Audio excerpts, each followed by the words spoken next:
আজকে দ্বিতীয় ক্লাসটা করাচ্ছি। আজকের ক্লাসটা খুব সুন্দর করে মন দিয়ে দেখো। আজকের ক্লাসটা ভালো করে বুঝে গেলে ভেদ তোমাদের সেরকম আর কোনো সমস্যা হবে না। আমি ভেদের আজকে 3 দাগের একের অঙ্কটা করাচ্ছি। 3 দাগের একের অঙ্ক বলছে বিপিন কাকুর ট্যাক্সি 25 মিনিটে 14 কিমি পথ অতিক্রম করে। একই গতিবেগে ট্যাক্সি চালিয়ে 5 ঘন্টায় তিনি কতটা পথ অতিক্রম করবেন? ভেদ তত্ত্ব প্রয়োগ করে হিসাব করি। আমরা কিন্তু এই অঙ্ক ঐকিক নিয়মে করে দিতে পারি। 25 মিনিটে যায় 14 কিমি, 1 মিনিটে যায় কত কিমি? 5 ঘন্টা, অর্থাৎ 300 মিনিটে যায় কত কিমি?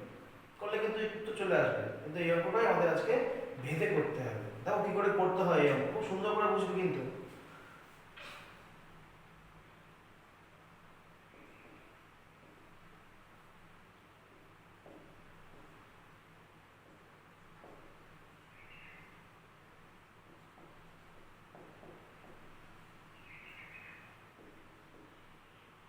পঁচিশ মিনিটে যায় বলছে 14 কিমি, এখন বলছে 5 ঘন্টা। 5 ঘন্টা মানে 5 গুণ 60।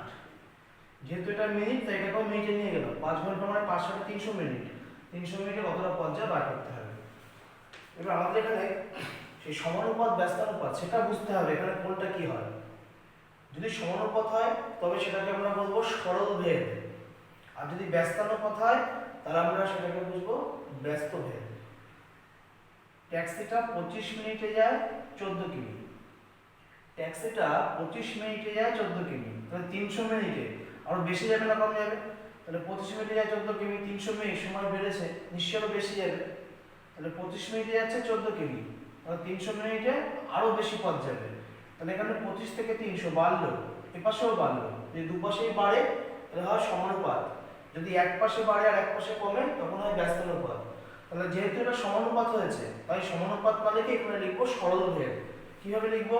জিজ্ঞাসার ঘরে কিমির ঘরে, তাই তুমি লিখবে কিমির সঙ্গে, কিমির সঙ্গে মিনিট সরল সরল ভেদ সম্পর্ক। যেহেতু সমানুপাত হয়েছে তাই সরল ভেদ, কিমির সঙ্গে মিনিট সরল ভেদ সম্পর্ক। পরের দিনে লিখবো অতএব ভেদ সম্পর্কটি হবে, অতএব ভেদ সম্পর্কটি হবে জিজ্ঞাসা কার ঘরে? তোমার জিজ্ঞাসা রয়েছে ওয়াই এর ঘরে।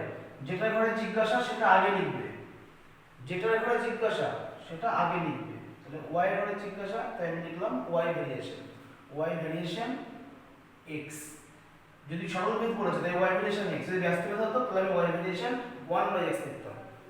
এবার তোমার এই চিহ্ন রাখা যাবে না, এই চিহ্ন তুলে দিতে হবে। এই চিহ্ন তুলে দিয়ে সমান সমান দিতে হবে। তাহলে ওয়াই ভ্যারিয়েশন তুলে সমান সমান দিলাম, যেই সমান সমান দেবে তখন পাশে একটা ধ্রুবক লিখতে হবে। তুমি যা খুশি লেখো, কে এল এম এন ও যা খুশি লেখো, পাশে লিখে দেবো কে ধ্রুবক। এটা হচ্ছে অঙ্কের মেন জিনিস, ভেদে প্রত্যেকটা ভেদে টোটাল লেসনে এই যে যখন তুমি ভ্যারিয়েশন তুলে সমান সমান দিলে এটাকে বলা হয় ভেদ ধ্রুবক সমীকরণ। এই ভেদ ধ্রুবক সমীকরণটা হচ্ছে ভেদের মেন জিনিস, এইটা দিয়ে সমস্ত অঙ্ক করব। এবার মান বসাতে হবে। আমি y সমান সমান kx ভেদ ধ্রুবক সমীকরণ পেলাম। এবার প্রথম লাইনটা বসিয়ে দেবো। প্রথমে y এর মান কত? y এর মান হচ্ছে তোমার প্রথমে y এর মান কত? 14 বসিয়ে দাও। k এর কোনো মান নেই, বসে গেল। গুণাকারে আছে x এর মান কত? 25। তাহলে তুমি এখান থেকে k এর সমান 25 গুণাকার আছে, বসে আসলে কি হবে? ভাগ হবে। তাহলে 25 সমান সমান k। তাহলে তুমি এখানে k এর মান পেয়ে গেলে। এবার তুমি লিখো আবার, তুমি আবার দিয়ে এই ভেদ ধ্রুবক সমীকরণে তুলবে y সমান সমান kx। টুকলাম, ওকে তুমি এখানে আবার মান বসাবে। এবার দেখো পরের সেকেন্ড লাইনে এই ছকের সেকেন্ড লাইন দেখবে। এবার y এর মান কত? y এর মান কত জিজ্ঞাসা, তাহলে y এর মান চেয়েছে। k এর মান কত পেয়েছি? উপরে 14/25 গুণ x এর মান কত পেয়েছি? 300।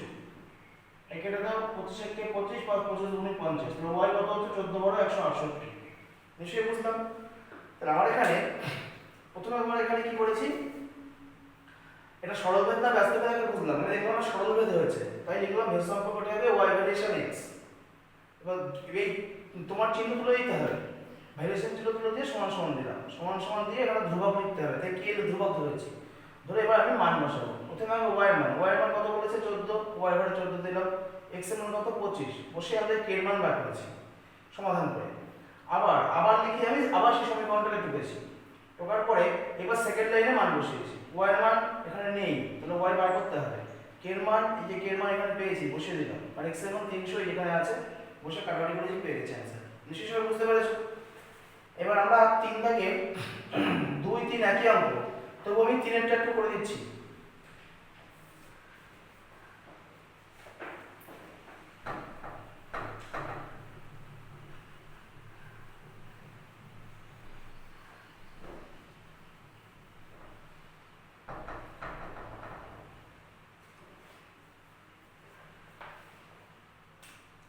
তিন দাগে 3 বলছে একটি পুকুর কাটতে 50 জন গ্রামবাসী 18 দিন সময় লাগে, 15 দিনে কাটতে হবে, আর কতজন অতিরিক্ত লোক লাগবে? সব করি জন আর দিন, জনের পাশে x লিখলাম, দিনের পাশে y লিখলাম। অঙ্কে বলেছে 50 জন, 50 জনে 18 দিন লাগে, এখন বলছে 15 দিনে কাটবে, কতজন লোক লাগবে? তাহলে আমার এখানে জিজ্ঞাসা কার ঘরে? আমার জিজ্ঞাসা কার ঘরে? জনের ঘরে। তাই তুমি লিখবে কি এখানে জনের সঙ্গে দিন। আমরা ছোটবেলায় শিখেছি জন আর দিন ঘর হলেই ব্যস্ত অনুপাত হতো, জন দিন ঘর হলেই ব্যস্ত অনুপাত হতো। দেখো এখানে কি করে হচ্ছে বুঝিয়ে দিই। 18 দিনে একটা কাজ করতে 50 জন লোক লাগে, 18 দিনে কাজ করতে লাগে 50 জন লোক, এবং 18 দিনের কাজটা 15 দিনে করবে। 18 দিনের কাজ 15 দিনে করতে গেলে নিশ্চয়ই জন বেশি লাগবে, তাহলে এই পাশে দিন কমলো, এই পাশে জন বেশি লাগবে বলছো, দুপাশে দুরকম, তাই ব্যস্ত ভেদ। তাহলে এখানে জনের সঙ্গে দিন ব্যস্ত ভেদ সম্পর্ক। পরের লাইনে অতএব ভেদ সম্পর্কটি হবে, ভেদ সম্পর্কটি হবে জিজ্ঞাসা করার ঘরে x এর ঘরে, তাই লিখবো x ভ্যারিয়েশন, x ভ্যারিয়েশন দিয়ে ব্যস্ত অনুপাত, তাহলে কি হবে উল্টো বসবে, তাহলে x ভ্যারিয়েশন 1/y। যদি ওইখানে আগে y ভ্যারিয়েশন 1/x লিখে হবে না, কেটে দেবে। আমার জিজ্ঞাসা যায় ঘরে x এর ঘরে জিজ্ঞাসা, তাই x টা আগে লিখতে হবে। পরের লাইনে গিয়ে আমি এখানে আবার সমান সমান দেব, x সমান সমান ভ্যারিয়েশন তো সমান সমান দিলাম, ধ্রুবক ধরতে হবে, তাহলে k/y আসলে লিখে দিলাম k ধ্রুবক। কেটার সঙ্গে গুণ আকারে বসবে, গুণ আকারে বসলে k, এর সঙ্গে উপরে 1 গুণ করলে k ই হয়।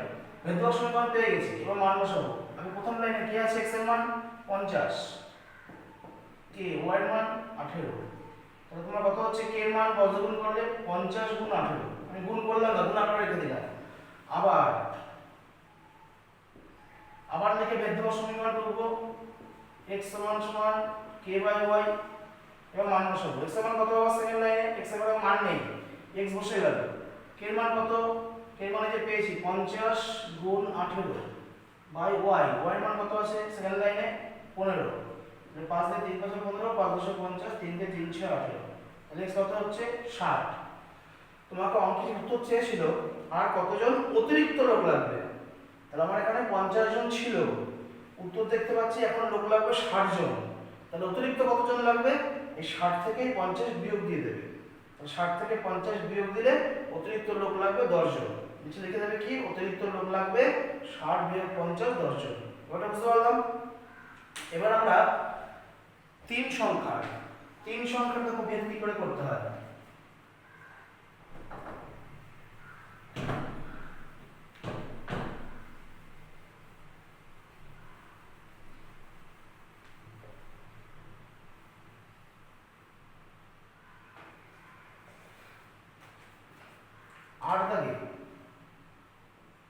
আট দাগে কি বলছে, তিনটে আছে, দেখো জন,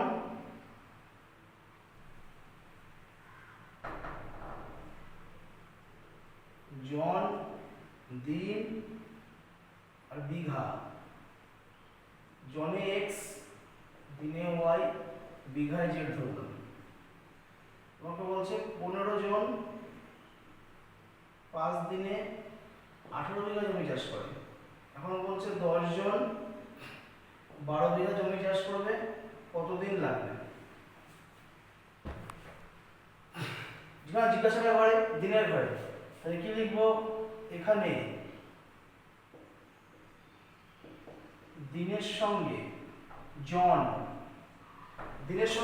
জন দিন ঘর হলে কি বলেছি ব্যস্ত ভেদ হয়, দিনের সঙ্গে জন ব্যস্ত ভেদ সম্পর্ক। তাহলে আমি এখানে কি লিখতে পারবো? অতএব জিজ্ঞাসা কার ঘরে? ওয়াই ঘরে। তাহলে আমি অতএব এখানে ওয়াই ভেরিয়েশন, এটা ব্যস্ত ভেদ, তাহলে ওয়াই ভেরিয়েশন 1/x লিখতে পারি। সবসময় কিন্তু এই কথাটা মাথায় রাখবে, যেটার ঘরে জিজ্ঞাসা সবসময় সেটা আগে বসবে। তাহলে ওয়াই এর সঙ্গে x কি ভেদ? ব্যস্ত ভেদ, তাহলে ওয়াই ভেরিয়েশন 1/x হবে। আবার এখানে দিনের সঙ্গে এবার বিঘা হিসাব করব। দিনের সঙ্গে বিঘা, 18 বিঘা জমি চাষ করছে, 18 বিঘা জমি চাষ করছে, 5 দিন সময় লাগছে। এবার 18 বিঘা জায়গায় 12 বিঘা জমি চাষ করবে, জমি কমে গেল, তাহলে নিশ্চয়ই দিন কম লাগবে। তাহলে পাশে কমলো, এই পাশে কমলো, সরল ভেদ, দিনের সঙ্গে বিঘা সরল ভেদ সম্পর্ক। পরের লাইন, অতএব তাহলে জিজ্ঞাসার ঘরে ওয়াই ঘরে, তাহলে ওয়াই ভেরিয়েশন, ওয়াই সঙ্গে জেড কি ভেদ? সরল ভেদ হয়েছে, তাহলে ওয়াই ভেরিয়েশন জেড বলতে পারো। এবার তোমরা একটা নতুন জিনিস শিখবে আজকে আবার। দেখো এই একটা ভেদ সম্পর্ক, এই একটা ভেদ সম্পর্ক, একই অঙ্কের দুটো ভেদ সম্পর্কের মধ্যে ওয়াই এর মিল আছে। যদি দুটো ভেদ সম্পর্কের মধ্যে কোনো চলের মিল থাকে তখন যৌগিক ভেদ করতে হয়। তাহলে এবার আমি লিখবো অতএব যৌগিক ভেদ হবে। তোমাদের যখন ভৌত বিজ্ঞানে সে গ্যাসের আচরণ করেছিলাম, ওইখানে যৌগিক ভেদ কথা আমি বলেছিলাম। এই যৌগিক ভেদ হবে কিভাবে করব? এই দুটো ভেদ সম্পর্কের মধ্যে মিল আছে, কার? ওয়াই মিল আছে, ওয়াই ভেরিয়েশন, ওয়াই দুটোর মধ্যে ওয়াই এর মিল আছে, তাই লিখলাম ওয়াই ভেরিয়েশন। ওয়াই ভেরিয়েশন দিয়ে তুমি এই দুটো গুণ করে দেবে, 1/x আর z গুণ করলে কত হয়? গুণ করলে হয় z/x। দেখো তো হয় কিনা? দুটো ভেদ সম্পর্কের মধ্যে মিল আছে কার? ওয়াই, তাই লিখলাম ওয়াই ভেরিয়েশন দিয়ে বাকি দুটো গুণ করতে হয়, গুণ 1/x আর z গুণ করলে কত হচ্ছে? z/x হলো। এবার তুমি এখানে ধ্রুবক ধরো, তাহলে ধ্রুবক ধরলে y সমান সমান দিলাম, সমান সমান দিয়ে kz/x পাশে লিখে দিলাম k ধ্রুবক হলো। এবার মান বসাবো। তোমার এখানে প্রথমে y এর মান, প্রথম লাইনটা ছকের প্রথম লাইনে দেখো y এর মান কত আছে? y এর মান 5, k এর মান নেই, z এর মান কত? z এর মান 18 বাই x, x এর মান কত? x এর মান 15। আগে প্রথম লাইনটা বসিয়েছি, হিসাব করি। তাহলে 5 সমান সমান কত হচ্ছে? 18k বাই 15, বজ্রগুণ করলে 18k সমান সমান 5 15 75। তাহলে তোমার k কত হচ্ছে? k হচ্ছে তোমার 75 বাই 18। k এর মান পেলাম, তোমরা নিচে করবে, পাশে করে দিচ্ছি। আবার লিখে আবার ভেদ দেওয়ার সমীকরণ লিখবো, কি আছে? y সমান সমান kz/x, মান বসাবো এবার আবার। ফার্স্ট সেকেন্ড লাইনে মান, y এর মান কত জানি না, চেয়েছে বসিয়ে দিলাম। k এর মান কত পেয়েছি? 75/18 গুণ z এর মান 12, x এর মান 10, 5 দিয়ে 5 দুগুণে 10, 5 15 75, 2 দিয়ে 6 দুগুণে 12, 6 দিয়ে 3 6 18, 3 দিয়ে 3 5 15। তাহলে y কত আসলো? y আসলো 5। নিশ্চয়ই বুঝতে পেরেছি? এই টোটাল ভেদ কমপ্লিট হলো। আজকে যে ভেদগুলো পড়ালাম, আজকে শুধুমাত্র ত্রৈরাশিক বা ঐকিক নিয়মের যে ভেদগুলো ছিল সেগুলো আজকে করে দিলাম। তোমরা আমি এই ভেদগুলো বাড়িতে ভালো করে বুঝে বুঝে করবে, করার পরে এই হোম টাস্কটা করবে। এই উদাহরণের এই 9 10 18 19 আর লেসনের 3 8 14 এই চারটে অঙ্ক, এই চারটে বলছি, এই 7খানা অঙ্ক বাড়িতে সুন্দর করে করে ফেলবে। আমি এরপরে তোমাদের ভেদের যে আরেকটা আইটেম আছে সেটাকে শেখাবো। আচ্ছা তোমাদের না হয় আরেকটা যেটা আছে সেটা এখনই না, আনাজ থাকছে, সেটা পরে শেখাবো। এই কটা ভালো করে হোম টাস্কটা করে ফেলবে।